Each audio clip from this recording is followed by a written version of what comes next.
സർക്കാർ ആശുപത്രിയിൽ ചികിത്സയ്ക്കെത്തിയ മനോദൗർബല്യമുള്ള ഗൃഹനാഥനെ aid പോസ്റ്റിലെ police ഉദ്യോഗസ്ഥൻ മർദ്ദിച്ചതായി പരാതി. ബന്ധുക്കൾ ആലപ്പുഴ ചേർത്തല ഡിവൈഎസ്പിക്ക് പരാതി നൽകിയിട്ടുണ്ട്. തർക്കം പരിഹരിക്കാൻ ഇടപെട്ടതാണെന്നും മർദ്ദിച്ചില്ല എന്നുമാണ് പോലീസിന്റെ വാദം.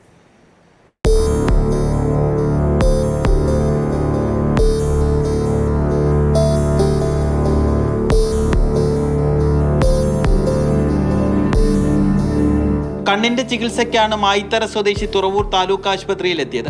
OP ടിക്കറ്റ് എടുക്കാനായി പോകുന്ന സമയത്ത് ഓട്ടോറിക്ഷ ഗൃഹനാഥന്റെ ദേഹത്ത് തട്ടി. തർക്കമായി. ഇതിനിടെ അവിടെ ഡ്യൂട്ടിയിലുണ്ടായിരുന്ന പോലീസ് ഉദ്യോഗസ്ഥൻ മർദ്ദിച്ചെന്നാണ് പരാതി. ശേഷം എയ്ഡ് പോസ്റ്റിലേക്ക് ബലമായി കൂട്ടിക്കൊണ്ടുപോയി മറ്റു പോലീസുകാരും കയ്യേറ്റം ചെയ്തെന്നും ചേർത്തല ഡിവൈഎസ്പിക്ക് നൽകിയ പരാതിയിൽ ആരോപിക്കുന്നു. ടേബിളിൽ ഇങ്ങനെ കിടത്തിയിരിക്കണം, മുണ്ട് പോലും ഇല്ല. ഇയാളെ ഇങ്ങനെ പിടിച്ച് കെട്ടി വെച്ചിരിക്കുമ്പോൾ എത്തിയേക്കാണ്. എന്നിട്ട് വരാണ്ടിരിക്കുകയാണ്. അതാണ് ഞാൻ കണ്ടോണ്ട് ചെല്ലണം. ഓടി ചെന്നിട്ട് ഞാൻ സങ്കടപ്പെട്ടു. ഞാൻ പറഞ്ഞു, സാറേ വയ്യാത്തൊരു മനുഷ്യനാണെങ്കിലും ചെയ്യല്ലെന്ന് പറഞ്ഞിട്ട് ഒരു കേൾക്കല്ല. പിന്നെ ഇവനെ ഞങ്ങളിപ്പോൾ പൊക്കി പോലീസ് സ്റ്റേഷനിൽ കൊണ്ടുപോകും. വണ്ടി വിളിച്ചിട്ടുണ്ട്, വണ്ടി ഉടനെ വരും.